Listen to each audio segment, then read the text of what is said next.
నమస్తే welcome to Shantalakshmi IAS academy.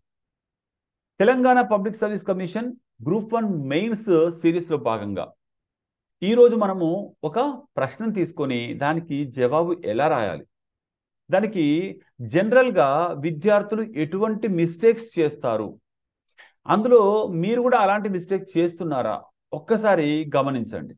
ఈరోజు question నిజానికి ఇంతకుముందు మనము మిగిలిన క్వశ్చన్స్ డిస్కస్ చేశామండి. ఇండియన్ హిస్టరీలో ఉన్న మిగిలిన క్వశ్చన్స్ డిస్కస్ చేశాం. ఇది మన ఫస్ట్ టెస్ట్ అనుకుంటాను. ఇందులో మౌర్యుల అనంతర కాలము అభివృద్ధి చెందిన ప్రధాన కళా పాఠశాలల గురించి మనం క్వశ్చన్ అడిగాము. దానిపైన మోడల్ ఆన్సర్ కూడా మీకు యూట్యూబ్లో ఉంది. ఒక్కసారి పాత వీడియోస్కి వెళ్ళి చూడండి, మీకు దీని యొక్క డిస్క్రిప్షను, దీని యొక్క ఆన్సర్ రైటింగ్ వే ఎలా ఉండాలి, ఇవన్నీ కూడా మనం డిస్కస్ చేశాం. సో ఈరోజు మనము నెక్స్ట్ క్వశ్చన్ ఐ థింక్ ఇది కూడా డిస్కస్ చేశామండి. ఇది గుప్తుల కాలంలో science and technology and literature పైన, సాహిత్యం పైన. మరోవైపు బుద్ధిజం మరియు జైనిజం రెండు ఒకే సమయంలో ఆవిర్భవించినప్పటికీ బుద్ధిజం మాత్రము విదేశాలకు కూడా విస్తరించి తర్వాత అది తొలి మధ్య యుగానికి కాస్త క్షీణించింది. అలాగే జైనిజం మాత్రము ఎంతో కొంత ఎదిగి అది అలాగే కొనసాగింది. దీనికి కారణాలు ఏంటి అని మనం క్వశ్చన్ అడిగాం. దీనిపైన ఒక క్వశ్చన్ని డీకోడ్ ఎలా చేయాలి, ఆ క్వశ్చన్లో ఎంత శాతాన్ని ఇంట్రొడక్షన్కు వినియోగించాలి, ఎంత శాతాన్ని ముగింపుకు వినియోగించాలి, అలాగే అందులో రెండు భాగాలు ఉంటే వాటికి 50-50 ఇవ్వాలా, 40-40 ఇవ్వాలా, లేక 50-40 ఇవ్వాలా, అసలు ఎలా దీన్ని డివైడ్ చేయాలి అనేది కూడా మనం ఇంతకు ముందు వీడియోలో డిస్కస్ చేసాం. ఇప్పుడు ఈరోజు ఒక కొత్త క్వశ్చన్ తీసుకుందాం. ఇక్కడ చూడండి, give a detailed account of Harappans town planning and evaluate the various reasons for it's decline. అంటే హరప్పా పట్టణ ప్రణాళిక గురించి వివరణాత్మక సమాచారం ఇవ్వండి మరియు దాని క్షీణతకు గల వివిధ కారణాలను అంచనా అంటే మూల్యాంకన చేయండి. సో ఇక్కడ అందరూ కామన్గా చేసే మిస్టేక్ ఏంటి? ఏంటండి తెలుసా? ఫస్ట్ థింగ్, ఇక్కడ రెండు భాగాలు ఉన్నాయండి. ఈ ప్రశ్నలో రెండు భాగాలు ఉన్నాయి. ఒకటి పట్టణ ప్రణాళిక గురించి రాయమంటున్నారు, అది వివరణాత్మక సమాచారం ఇవ్వాలి. రెండవది ఇక్కడ దీని యొక్క క్షీణతకు సంబంధించిన థియరీస్ ఉంటాయి, వాదనలు ఉంటాయి. వాటిని ఎంతవరకు అవి కరెక్టో మీరే అంచనా వేయండి. అంటే అది కరెక్టేనా కాదా, అది కరెక్టేనా, ఎంతవరకు నమ్మొచ్చు అనేది అంచనా వేయమంటున్నారు. చాలామంది చేసే మిస్టేక్ ఏంటంటే ఈ అంచనా వేయడం మర్చిపోతున్నారు. మేము కొన్ని వందల పేపర్లు ఇక్కడ ఎవాల్యుయేషన్ చేస్తున్నప్పుడు మాకు ప్రత్యక్షంగా కనిపిస్తున్న కామన్ మిస్టేక్స్ నేను మీతో షేర్ చేసుకుంటున్నాను. ఈ షేర్ చేసుకుంటున్నవి మీరు కూడా ఒకసారి గమనించండి, మీరు కూడా అలాగే రాస్తున్నారా లేదా, అలా రాస్తే దాన్ని ఎలా మార్చుకోవాలి. ఇక్కడ ఫస్ట్ ఇంట్రొడక్షన్ ఏం రాయాలి, కామన్ స్టార్టింగ్ ట్రబుల్. చాలామంది గ్రూప్ 2 అభ్యర్థులు కూడా ఆల్రెడీ గ్రూప్ 2 రాసిన వాళ్ళు, జాబ్లో ఉన్న వాళ్ళు, ఈసారి మళ్ళీ గ్రూప్ 1కి సీరియస్గా రాస్తున్న వాళ్ళు కూడా, అంటే వాళ్ళకి ఎక్స్పీరియన్స్ ఉంది, గ్రూప్ 1 రాసిన ఎక్స్పీరియన్స్ ఉన్న వాళ్ళు కూడా ఇక్కడ ఇంట్రొడక్షన్ రాయకుండానే డైరెక్ట్గా మ్యాటర్లోకి వెళ్ళిపోతున్నారు. ఇక్కడ ఇంట్రొడక్షన్ అవసరం ఏంటి సార్ అని కూడా కొందరు క్వశ్చన్ చేస్తున్నారు. ఇక్కడ చూడండి, నేరుగా పట్టణ ప్రణాళిక గురించి రాస్తూ ప్రారంభిస్తారు. It's clearly given here.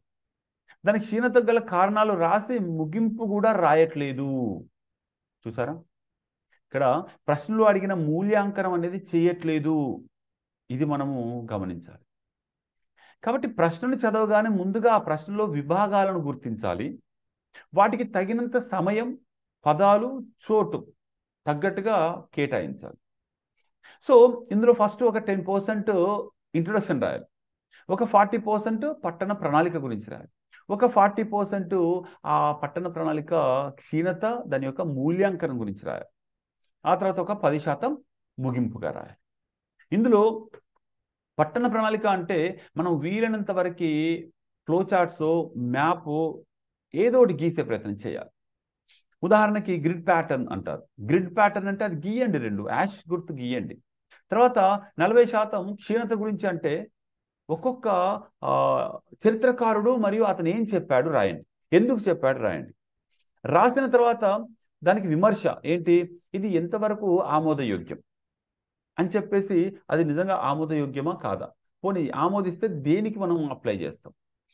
అంటే మొహంజోదారో, లోథాల్, చాన్హుదారో వేటికి అప్లై చేస్తారు, వేటికి అప్లై చేయరు, అది కూడా రాసి దీన్ని తర్వాత కాలంలో ఇంకా ఎవరైనా మాడిఫై చేశారు. సో రైక్స్ కానీ, స్టూవర్ట్ పిగ్గార్డ్స్ కానీ, ఫెయిర్ సర్వీస్ కానీ, వీళ్ళు ఏం చెప్పారు, వాళ్ళ థియరీ ఎంతవరకు కరెక్ట్, ఇవి రాయాలండి. ఇవి రాయకుండా ఊరికే ఆర్యుల దండయాత్ర థియరీ, తర్వాత వరదలు వచ్చి మునిగిపోయాయి 4 లైన్లు రాసి వదిలేస్తే ఎవరైతే క్వశ్చన్కి తగ్గట్టు రాస్తారో వాళ్ళకు మంచి మార్కులు పడతాయి, మీకు పడవు. మీకు 10 మార్కులకి 3-4 మార్కులు వేసి వదిలేస్తారు. మనము ఎండ్ ఆఫ్ ద డే మనం కేవలం ఒక పార్టిసిపెంట్గా అవుతాం, కానీ పోటీదారుగా ఉండము, ర్యాంకర్గా ఉండము, ఉద్యోగాన్ని సాధించము. ఎందుకంటే మీరు క్వశ్చన్ను సరిగ్గా అర్థం చేసుకోలేదు, మీరు క్వశ్చన్కి ఏం అవసరమో అది రాయలేదు. మనము ఎగ్జామ్ రాసాక అంటాము, నేను అన్ని అటెంప్ట్ చేశాను, నేను అన్నీ రాశాను, కానీ నాకు ఎగ్జామ్లో సరిగ్గా మార్కులు రాలేదు అని బాధపడతాం. ఎందుకు అంటే ఇందుకు. కాబట్టి మీరు మిస్టేక్ చేసి టీఎస్పిఎస్సిని అదే టీజీపీఎస్సిని మనము బ్లేమ్ చేయొద్దు. సో ఒక్కసారి మనము మన పర్సనల్ మెంటర్షిప్లో ఇవన్నీ కూడా డిస్కస్ చేస్తున్నామండి. 1-to-1 పర్సనల్గా ఎక్స్ప్లెయిన్ చేయడం జరుగుతూ ఉంటుంది. ఇవన్నీ ఇంకా చాలా మిస్టేక్స్ ఉంటాయి మీరు చేసేవి, అవన్నీ కూడా చెప్పడం జరుగుద్ది. ఈరోజు మాత్రము ఈ ప్రశ్నకి సమాధానం ఒకవేళ రాస్తే ఎలా రాయొచ్చు ఆ మ్యాటర్ కూడా మనకు డిస్కస్ చేద్దాం. ఎందుకంటే కొందరు సార్ ఓన్లీ ఎలా రాయాలో 4 ముక్కలు చెప్తే కాదు సార్, అసలు ఏమి రాయాలో కూడా మీరు రాసి చూపించండి అని చెప్పేసి మనకు కామెంట్ బాక్స్లలో అడుగుతున్నారు. ఏమి రాయాలో మ్యాటర్ని కూడా నేను మీకు ఇక్కడ చూపిస్తున్నాను. మీరు తెలుగు మీడియం అయినా ఇంగ్లీష్ మీడియం అయినా the content can be same, the way how you are going to approach should be same. దాన్ని అప్రోచ్ సేమ్ ఉండాలండి, ఫైన్. కాకపోతే మీరు ఇంగ్లీష్లో రాయండి, దానికి సంబంధించిన వర్డ్స్ని కరెక్ట్గా చూజ్ చేసుకొని రాయండి. ఒక్కసారి చూడండి, భారతదేశ చరిత్రలో సింధు నాగరికత ఒక ఆణిముత్యం. ఇది క్రీస్తుపూర్వం 2500 సంవత్సరాల నుండి క్రీస్తుపూర్వం 1750 సంవత్సరాల వరకు అత్యున్నత స్థితిలో విలసిల్లింది. అంటే చూడండి, ఒక వాక్యంలో ఎంత కేర్ఫుల్గా పదాలను వినియోగిస్తున్నాం. 2500 నుండి 1750 వరకు ఉంది అని చెప్పట్లేదు, అక్కడ అత్యున్నత స్థితిలో ఉంది అంటున్నాం. అంటే అంటే ఈ కాలంలో అత్యున్నతమైన మెచ్యూర్డ్ ఫేజ్లో ఉంది, ఆ తర్వాత కూడా కొనసాగింది కొంతవరకు, అంతకు ముందు కూడా కొంతవరకు ఉంది అని ఇండైరెక్ట్గా చెప్తున్నాం. తన సమాంతర నాగరికతలైన ఈజిప్టు, మెసొపటోమియా, చైనాల కంటే సింధు నాగరికత ఎంతో ముందస్తుగా కనిపిస్తుంది. ఎందుకంటే దాని పట్టణ ప్రణాళిక మరియు వారి జీవన విధానం. అయితే ఈ విషయంలో ఒక చిన్న అంశాన్ని గుర్తుపెట్టుకోవాలి. అదేంటంటే ఇంట్రొడక్షన్ రాసాక, ఇప్పుడు సింధు నాగరికత గురించి ఏదొచ్చినా ఇదే ఇంట్రొడక్షన్ రాయొచ్చు. అయితే దానికి క్వశ్చన్ కంటెంట్ ఉంటుందిగా, అంటే ఆన్సర్ ఏం రాయాలో మెయిన్ పార్ట్. ఆ మెయిన్ పార్ట్కి వెళ్ళేటప్పుడు ఒక చిన్న కనెక్టింగ్ సెంటెన్స్ రాయాలి, ఒక చిన్న కనెక్టింగ్ సెంటెన్స్ రాయాలి. ఈ కనెక్టింగ్ సెంటెన్స్ అంటే అంటే ఇప్పుడు ఇదే ఇంట్రొడక్షన్ అన్నింటికీ ఇదే పరిచయం రాసి, ఇక్కడ మాత్రము మనకు డైరెక్ట్గా సింధు ప్రజల సమాజం గురించి ప్రశ్న అనుకోండి, ఇక్కడ ఒకవేళ సమాజం గురించి రాయాలనుకోండి, అప్పుడు కనెక్టింగ్ సెంటెన్స్ రాయాలి. ఏమని, ఆనాటి సమాజం గురించి పూర్తి వివరాలు మనకి చారిత్రక ఆధారాల ద్వారా దొరకటం లేదు, ఎందుకంటే వారి భాషను మనం పూర్తిగా అర్థం చేసుకోలేకపోతున్నాం. కానీ పురావస్తు అవశేషాల ద్వారా మనము కొంతవరకు అర్థం చేసుకోవచ్చు అని చెప్పేసి, సింధు ప్రజల యొక్క సమాజం యొక్క లక్షణాలు అని చెప్పేసి మీరు హెడ్లైన్ పెట్టి రాయొచ్చు. ఇక్కడ మనం ఏం చేశాము, వీరు మిగిలిన నాగరికతల కంటే అత్యున్నతంగా ముందస్తుగా ఉన్నారు, అంటే అడ్వాన్స్డ్గా ఉన్నారు, ఎందుకంటే వారి పట్టణ ప్రణాళిక మరియు జీవన విధానం. ఇది కనెక్టింగ్ స్టేట్మెంట్ అండి. ఇంట్రొడక్షన్ అన్నిటికీ సేమ్ రాయండి, సింధు నాగరికత గురించి ఏది వచ్చినా. అందులో కనెక్టింగ్ సెంటెన్స్ రాసి ఆ మ్యాటర్కి సంబంధించిన హెడ్లైన్ పెట్టండి. తర్వాత సింధు ప్రజల పట్టణ ప్రణాళిక విశిష్టతలు. ఇప్పుడు పట్టణ ప్రణాళికలు ఏమున్నాయి దీన్ని వివరించే ప్రయత్నం చేయండి. హెడ్లైన్ పెట్టండి, అత్యున్నత పట్టణ నమూనా. ఏ దేశ చరిత్ర చూడనటువంటి అతి పురాతనమైన అతి ఉన్నత ప్రమాణాలతో పట్టణాలను వీరు నిర్మించారు. ఇందులో ఉన్నత వర్గానికి నిమ్న వర్గాలకు అన్నట్లుగా పట్టణాలు విభజించి నిర్మించుకున్నారు. అది ఆర్థికంగా అక్కడ కుల వ్యవస్థ ఉందా లేదా మనకు తెలియదు. అంటే సంపన్న వర్గాలు మరియు సేవక వర్గాల కొరకు ప్రత్యేక వసతి అన్నమాట. మీరు ఇంకో విషయం కూడా గుర్తుంచుకోండి, ఇక్కడ వాక్యాలు ఎలా నిర్మిస్తున్నాననేది చూడండి. ఒక వాక్యము ఇంకో వాక్యము సేమ్గా రావట్లేదు. అంటే భాష పైన పట్టుంటే మీరు ఈ ప్రయోగాన్ని చేయొచ్చు.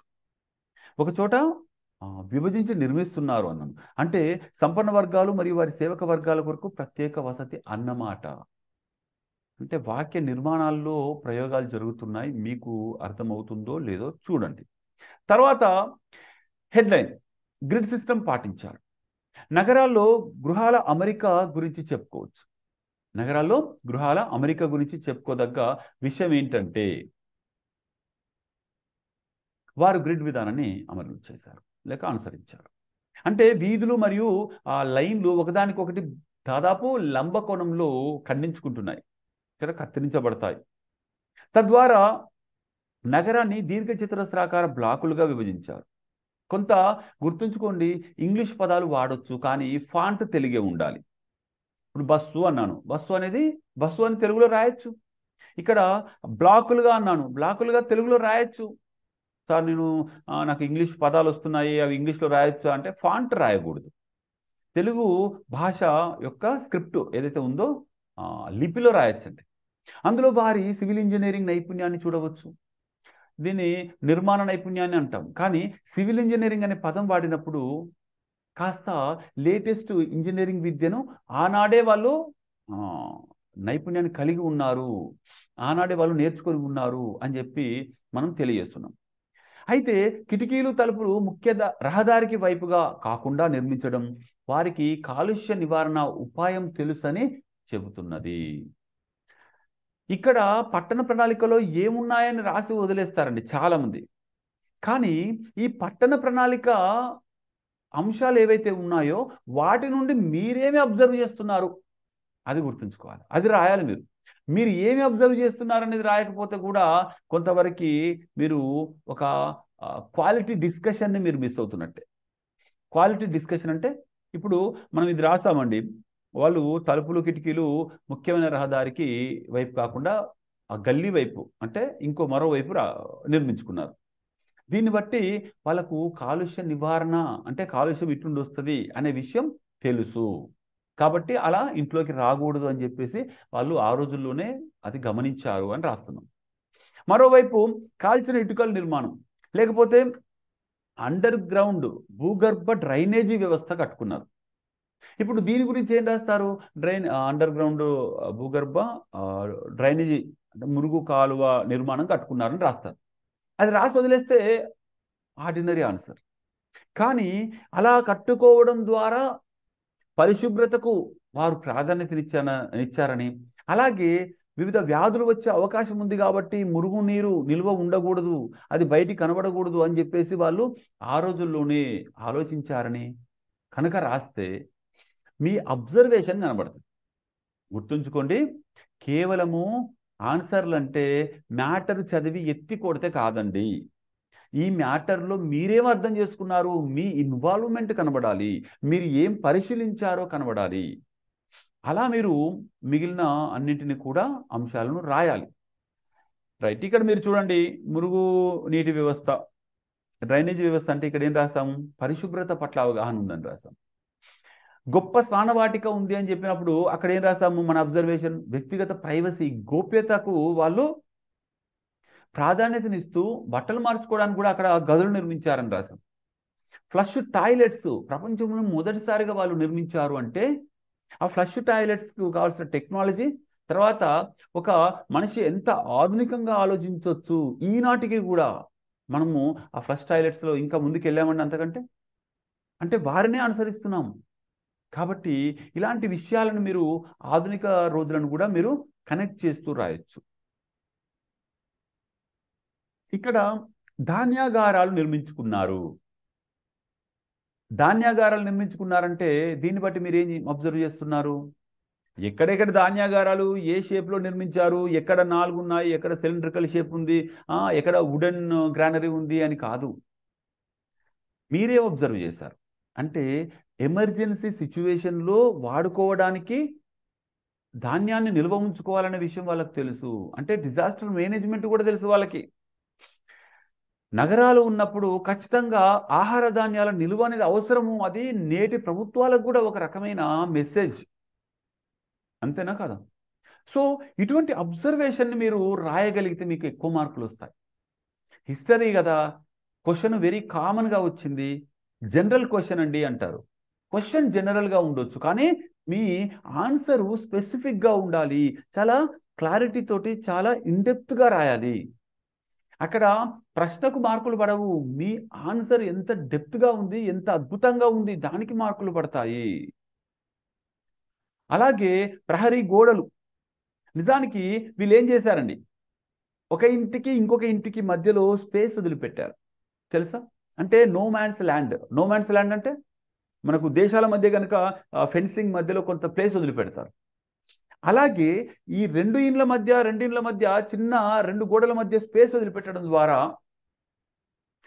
పొరుగువారితో సరిహద్దు సమస్య ఉండదు. పొరుగువారితో సరిహద్దు సమస్య కనుక లేదంటే పొరుగువారితో రిలేషన్స్ బాగుంటాయి. పొరుగువారితో రిలేషన్స్ బాగుంటాయి. ఎందుకంటే అందుకే మనకు ఒక స్టేట్మెంట్ ఉందండి, good fencing leads to good neighbours. ఇప్పుడు ఇండియాకు చైనాకు మధ్యన బార్డర్ సిస్టమ్ పర్ఫెక్ట్గా ఉందనుకోండి, ఎవరికి వాళ్ళము ప్రాపర్గా బార్డర్ని సెట్ చేసి పెట్టుకున్నాక, ఇద్దరం ఓకే అనుకున్నాక గొడవలు ఉంటాయా? మంచిగా కలిసి డెవలప్ అవుతాం. ఇప్పుడు బార్డర్ ఇష్యూ ఉండడంతో మనకు international political relations, economic relations కూడా దెబ్బతింటున్నాయి, గొడవలు అవుతున్నాయి కదా. కాబట్టి అంటే ఆ రోజుల్లోనే ఈ సింధు ప్రజలు ఈ యొక్క ఇప్పుడు చెప్పుకుంటున్న good fencing leads to good neighbours అనే దాన్ని గమనించారా? అంటే గమనించారు అనే మనకు అనిపిస్తుంది. ఎందుకంటే వారి నిర్మాణాలు ఆ విధంగా ఉన్నాయి. ఇప్పుడు మనం ఏం చేస్తాము, సింధు నాగరికత క్షీణతకు గల కారణాలు, దానిపైన ఉన్న చర్చ, ఇలాంటిది వచ్చినప్పుడు హెడ్లైన్ రాసి ఏం చేస్తారు, సింధు నాగరికత యొక్క ఆరంభం మరియు అంతం పైన చరిత్రకారుల మధ్య భిన్నాభిప్రాయాలు ఉన్నాయని చెప్పచ్చు. ఆరంభము మరియు అంతం పైన రెండింటిపైన భిన్నాభిప్రాయాలు ఉన్నాయండి. కానీ ఇక్కడ ఆరంభం అడగలేదు కాబట్టి మనం ఆరంభం గురించి డీటెయిల్స్ ఏం రాయకూడదు. జస్ట్ ఒక హింట్ మాత్రం ఇచ్చాం. అంటే ఆరంభం కూడా వివాదాస్పదంగానే ఉంది, అది విదేశీయులు వచ్చి నిర్మించారని లేక స్థానికులు నిర్మించారని చర్చలు ఉన్నాయి. ఆ విషయాన్ని కూడా హింట్ ఇస్తున్నాం. ఇక్కడ మనకు ఆ విషయం తెలుసు అనే విషయం అతనికి తెలియాలి. ఫైన్. సింధు నాగరికత ఉన్నత దశ పతనం ఎప్పుడు స్టార్ట్ అయింది అనే విషయాన్ని కూడా ఒక మాట చెప్తే మంచిది. 1750 నుండి క్షీణత అనేది ప్రారంభమైంది. కంప్లీట్గా ఒకేసారి స్విచ్ ఆఫ్ చేసినట్టుగా బంద్ కాలేదు అది. సో ఎవరు చెప్పారు? ఫస్ట్ ఒక థియరీ, ముఖ్యమైన థియరీస్ ఫస్ట్ రాయాలండి. అర్థమైందా? ముఖ్యమైన థియరీస్ ఫస్ట్ రాయాలి. సర్ మార్టిమర్ వీలర్ ఈయన ఏమంటాడు, ఈయన ఇండస్ వ్యాలీ సివిలైజేషన్ అనేది, అంటే సింధు నాగరికత ప్రజలు లేక ప్రాంతాలు ధ్వంసం చేసింది ఆర్యులు అంటాడు. దానికి ఆయన ఎవిడెన్స్ ఏం చూపిస్తున్నాడు? మొహంజోదారోలో అనేక కళేబరాలు ఒకే చోట కనబడడం. అంటే మృతదేహాలు ఒకే చోట ఎక్కువ ఎందుకు ఉంటాయి? మామూలుగా ఆర్డినరీగా చనిపోతే ఒక పద్ధతి ప్రకారంగా వాళ్ళని ఖననం చేస్తారు. అంటే వీళ్ళని ఎవరో చంపారు, చంపుకున్నారు, ఏదో గొడవలు జరిగాయి అని చెప్పేసి హింట్ అన్నమాట. అలాగే ఇంద్రుడిని పురంధర అని కీర్తించారు. పురంధర అంటే కోటగోడలను ధ్వంసం చేసిన వాడా అని. ఆ కోటగోడలు ఎవరివి అంటే సింధు ప్రజలవి. కాబట్టి ఇతన్ని పూజించడాన్ని బట్టి ఖచ్చితంగా ఈ ఇంద్రుడు యొక్క సాయంతో ఆర్యులు సింధు నాగరికత నిర్మాణాలను ధ్వంసం చేశారు అని చెప్పేసి ఇతను వాదిస్తున్నాడు. అయితే ఇది మనము పూర్తిగా అంగీకరిస్తామా, అంగీకరించామా? ఈ మూల్యాంకనం అనేది రాయాలి. అంటే ఆర్యుల రాక అనేది 1500 BCలో అని మనకు తెలుసు. మరి ఉన్నత స్థాయిలో ఉన్న సింధు నాగరికత క్షీణత ఎప్పుడు స్టార్ట్ అయింది? 1750. మరి వీళ్ళు రావడానికి ముందే వాళ్ళు క్షీణత స్టార్ట్ అయింది కదా. అంటే ఒక 200-250 సంవత్సరాల కాలాంతరం ఉంది కదా. కాబట్టి మనము దీన్ని పూర్తిగా అంగీకరించలేము అని చెప్పేసి రాయొచ్చు. రిజెక్ట్ చేయడం అనేందుకు పూర్తిగా అంగీకరించలేము, మేబీ అది 1-2 సైట్లలో 1-2 ప్రాంతాల్లో జరిగి ఉండొచ్చు అని కూడా అనొచ్చు.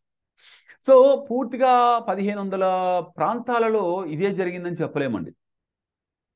తర్వాత డేల్స్, ఎల్ రైక్స్ వీళ్ళందరూ ఏం చెప్పారు?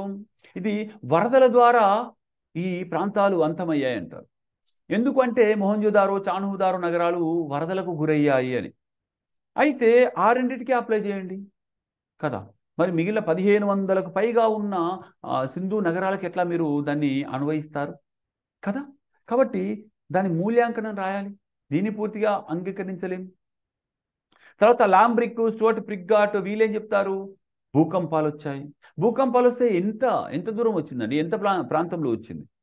మొత్తము ప్రపంచంలోనే అత్యంత విశాలమైన సింధు నాగరికత ప్రాంతం మొత్తం మీద భూకంపం వచ్చిందా ఒకేసారి? కాబట్టి వస్తే 1-2 ప్రాంతాల్లో 1-2 సైట్లు వచ్చి ఉండొచ్చు. కానీ దాన్ని అన్ని 1500 సైట్లకు అప్లై చేయలేం. ఇక పర్యావరణ క్షీణత వల్ల కూడా, అంటే ఎకలాజికల్ డిగ్రేడేషన్ అని చెప్పి ఫేర్ సర్వీస్ చెప్తారు. కానీ ఇప్పటికీ మనకు హర్యానా, పంజాబ్ అనే ప్రాంతాలు వ్యవసాయానికి పెట్టింది పేరు. అది మీరు ఈ కారణాన్ని రాజస్థాన్ ఏరియాకి వర్తించవచ్చు కొంతవరకు. కానీ సింధు నది చుట్టుపక్కల ఉన్న ప్రాంతాలు, అటు సట్లెజ్ పక్కన ఉన్న ప్రాంతాలు, రావి నది పక్కన ఉన్న ప్రాంతాలకు వర్తించలేము. కాబట్టి దీనిపైన కూడా మనం పూర్తి స్థాయిలో అంగీకరించలేము. మరి ఇప్పుడు కంక్లూజన్ ఏం రాయాలి? మనకు రోమిలా థాపర్ అనే ఒక చరిత్రకారిణి ఏం చెప్తుందంటే, సింధు నాగరికత అంతానికి ఏ ఒక్క కారణాన్నో పూర్తిగా పరిగణించలేము అని చెప్తుంది. ఆ విషయాన్ని మీరు చెప్పారనుకోండి ఒక్క మాటతోటి, పైవన్నీ అన్ని ఒకేసారి కారణంగా తీసుకోలేము, అన్ని ఒక్కొక్క దానికి రీజన్ అయి ఉండొచ్చు. ఎంత అద్భుతంగా మనము కంక్లూడ్ చేయొచ్చండి.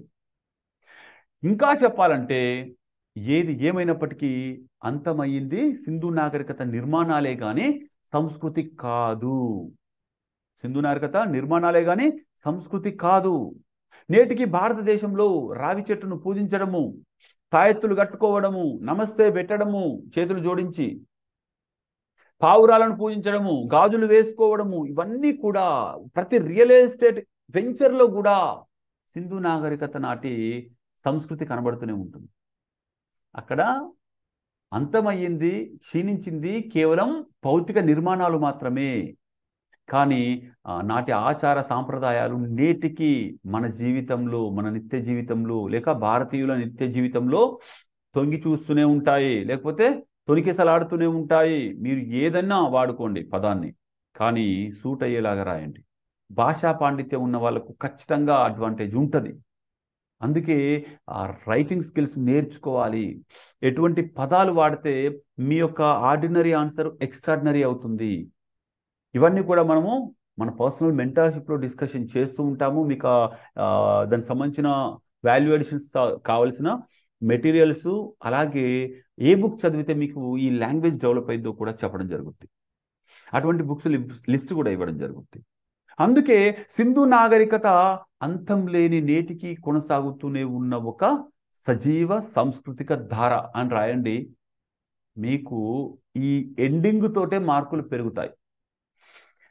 మనకు ఆన్సర్ మొత్తం రాసిన తర్వాత కంక్లూజను నెగిటివ్గా ఉందనుకోండి, మార్కులు మీకు పడవు. మీరు ఆన్సర్ బాగా రాసి ఉండొచ్చు, కానీ ముగింపు చాలా పాజిటివ్గా, ఇంప్రెసివ్గా ఉండాలి.